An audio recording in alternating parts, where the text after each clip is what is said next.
नमस्ते सभी को। हम काव्य पढ़ रहे थे और काव्य के तारतम्य में हम अगले चरण की ओर बढ़ेंगे।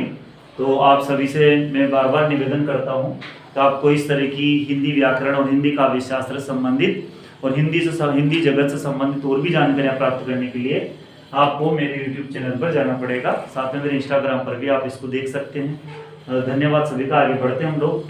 तो काव्य को मैंने आपसे पहले बता दिया था कि गद्य और पद्य दोनों ही चरणों को हम काव्य कहते हैं। काव्य का अर्थ केवल कविता नहीं होता, गद्य और पद्य दोनों ही काव्य में आते हैं। अब हम देखते हैं काव्य के पक्ष, जो प्रश्न बनते हैं, किस किस तरह से परीक्षा में पूछा जाता है, क्या क्या जानकारी होती है काव्य के बारे में पढ़ेंगे। तो इसके बाद देखेंगे काव्य के पक्ष। काव्य के दो पक्ष होते हैं, हम परीक्षा में लिखते हैं भाव पक्ष और कला पक्ष। जैसे किसी कवि के बारे में लिखते हैं ना, इसका भाव पक्ष और इसका कला पक्ष। इसके बाद काव्य के तत्व होते हैं। कौन कौन से तत्व होते हैं दोस्तों? सबसे पहले भाव तत्व, है ना, वो ना काव्य का एक भाव होता है, क्योंकि हर कविता, हर गीत, हर कहानी, हर उपन्यास के अंदर एक भाव होता है। इसके अलावा बुद्धि या विचार तत्व, और हर एक गीत और कविता के पीछे उद्देश्य होता है, बुद्धि होती है, विचार होते हैं। और किसी कारण के लिए ही कोई गीत कविता या कोई भी हम कहानी उपन्यास लिखते हैं। इसको कल्पना, है ना, बहुत सारी गीत कविताओं को लिखने के लिए हमें कल्पना का सहारा लेना पड़ता है। इसका शैली या अभिव्यक्ति तत्व, है ना, शैली, हम भाषा और शैली का प्रयोग करते हैं, है ना, भाषा जो गद्य में, तो वही शैली या अभिव्यक्ति तत्व का हमारा अभिव्यक्ति का तरीका क्या है या हमारे अभिव्यक्ति की शैली क्या है। इसके बाद हम काव्य के भेद देखेंगे। तो काव्य के भेद क्या क्या होते हैं? तो काव्य के भेद कई तरीके से हमें अलग अलग प्रकार से बांटा गया है। सबसे पहले स्वरूप के आधार पर, है ना, तो स्वरूप के आधार पर काव्य के दो भेद होते हैं, दृश्य काव्य और श्रव्य काव्य। ठीक है, काव्य का भेद के बारे में कई बार परीक्षा में प्रश्न आते हैं, तो हमें ध्यान से देखना है, एक एक चीज को समझना है कि काव्य के जो भेद हैं वो स्वरूप के आधार पर या फिर सामान्यतः काव्य के भेद पूछे जाते हैं तो क्या लिखेंगे? दृश्य काव्य और श्रव्य काव्य।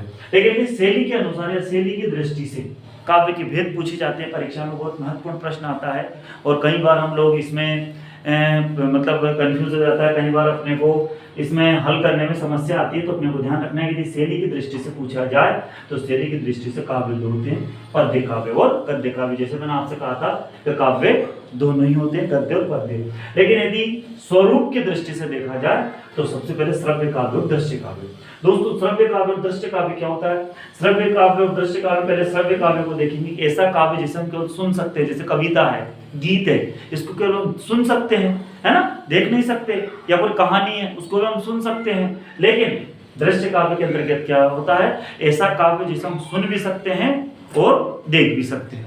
ठीक है, तो दृश्य काव्य जैसे नाटक, कोई एकांकी है, नाटक है, प्रहसन है, रूपक है, उपरूपक है, ये चीजें जो मतलब हम पर्दे पर प्रदर्शित होती है, जिन्हें हम देख भी सकते हैं और सुन भी सकते हैं। इसके आगे चलेंगे हम लोग श्रव्य काव्य। ये श्रव्य काव्य के भेद भी हैं और शैली के अनुसार काव्य के भेद भी हैं। हम देखेंगे, आगे बढ़ेंगे। तो श्रव्य काव्य के दो भेद होते हैं, पद्य काव्य और गद्य काव्य। ठीक है, अब पद्य काव्य और गद्य काव्य में आप सभी अच्छे से सभी लोग समझते हैं, सभी बच्चे समझते हैं कि पद्य क्या होता है, जहाँ गीत और कविताएं होती है ना, और गद्य क्या होता है, जहाँ निबंध हो, कहानी हो, उपन्यास हो, नाटक हो, एकांकी हो, रिपोर्टाज हो, संस्मरण हो, इस तरह की चीजें होती है।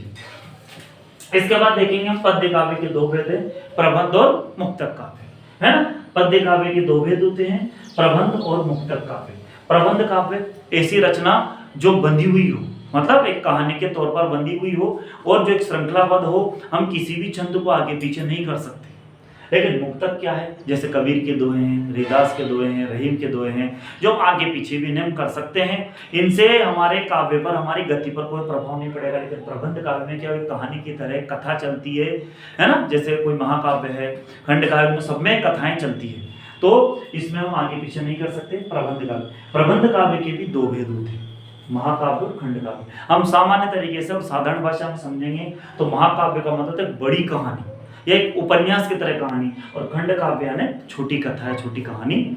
और महाकाव्य और खंड काव्य में हम अगले वीडियो में अंतर बताएंगे आपको, महाकाव्य और खंड काव्य में क्या क्या अंतर है। हम आगे बढ़ेंगे मुक्तक काव्य की ओर। मुक्तक काव्य में दो तरह के काव्य होते हैं, पाठ्य मुक्तक और गेय मुक्तक। ठीक है, पाठ्य मुक्तक जिन्हें सीधी सी बात है कि जिन्हें पढ़ा जाता हो वो पाठ्य मुक्तक, और जिन्हें गाया जाता हो वो गेय मुक्तक। ठीक है, तो पाठ्य मुक्तक दोहा है, कोई कविता है, कोई छंद है, हम देखते हैं जिन्हें पढ़ सक रहे हैं वो सारे पाठ्य मुक्तक की श्रेणी में आते हैं, और जिन्हें हम लोग गा सकते हैं, संगीत के धुन में मिला सकते हैं, संगीत की तरह गा सकते हैं, वो सभी गेय मुक्तक आते हैं। बहुत साधारण और बहुत सरल, जो मैंने आपके सामने एक टेबल या सारणी बनी है, इससे हम आसानी से पूरे काव्य को समझ सकते हैं, और काव्य के विभिन्न स्वरूपों को हम लोगों ने, या काव्य के विभिन्न बड़े रूप को हमने एक श्रेणी या एक टेबल में जमा दिया है, जिससे हम आसानी से इन चीज़ों को देखते हैं। इसी तरह की आगे की वीडियो देखने के लिए और इसके आगे के भाग को देखने के लिए आप सबसे निवेदन है कि